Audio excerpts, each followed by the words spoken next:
Hello everyone, I am Yanel Glory Marie Esponsanto from UMS 12 Franklin Roosevelt. And today, represent ko ang aking bucket list for indoor and outdoor.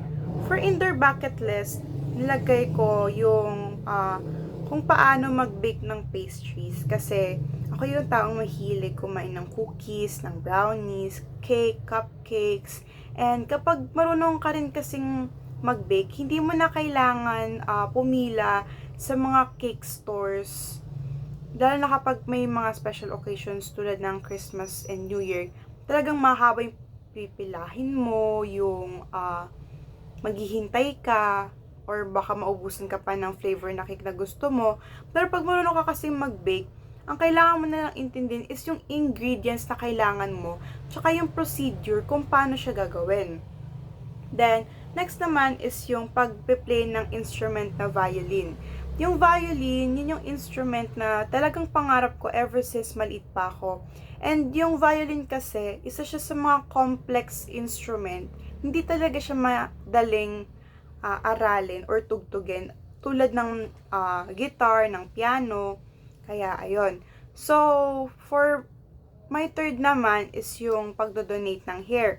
Yung pagdodonate naman ng hair, actually, una ko siyang napanood sa Facebook. Then, nalaman ko noon na yung hair pala is napupunta sa mga cancer patients.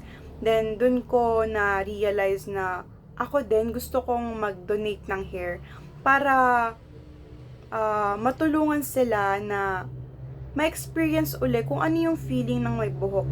Tsaka, ang sayang makitang masaya sila. Then, yung fourth ko naman is yung pag-aaral ng sign language. Kasi naisip ko na kapag marunong ka mag-sign language, hindi lang siya skills. Pero pag marunong ka, makakatulong ka rin sa iba, lalo na kapag may na-encounter kang hindi marunong or hindi kayang magsalita or makarinig.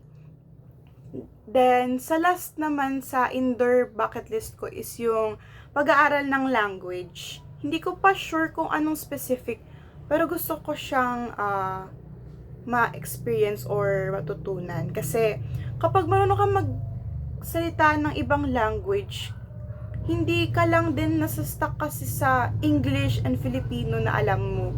Kumbaga, makakatulong din siya kapag nagta-travel ka, tas yung country na yon is yun yung language. Madali kang makikipag-interact, madali kang makikipag-usap sa mga taong taga doon.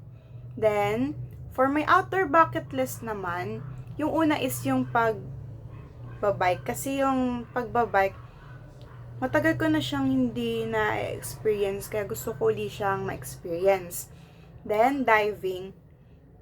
Diving kasi, nung nag-travel kami noon sa Camarines Norte sa Calaguas Island, nung kami, after namin mag-island hopping, then after namin noon, nag-snorkeling kami, tas nakita ko yung tour guide namin, nag-dive siya.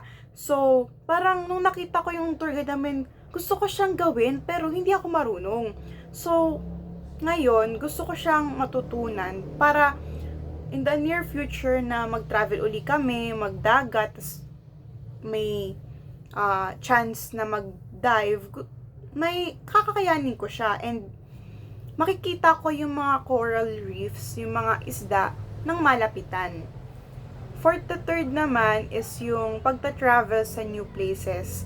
Lalo na kapag kasama yung family. Kasi hindi ka lang mag-e-enjoy, hindi lang masaya, kundi yung memory kasama mo yung family mo, yun talaga yung mga unforgettable moments.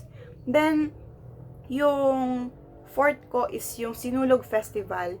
Yun yung festival kapag fiesta ng Santo Niño and sa Cebu.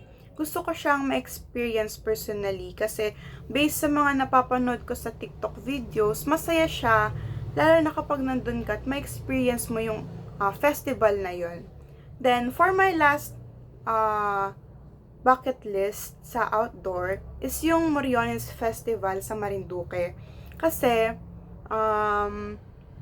Yung Marianas Festival, as a Catholic and religious person, yung Marianas Festival kasi yung doon mo makikita yung pagre-reenact ng buhay ni Jesus Christ. And since province ng father ko yung Marinduque, tsaka malapit lang siya, gusto ko talaga siyang ma-experience, lalo na kapag Holy Week, kasi doon mo makikita talaga yung mga maskara, talagang ang unique talaga niya. And yun lang for my bucket list. Bye guys, thank you for watching.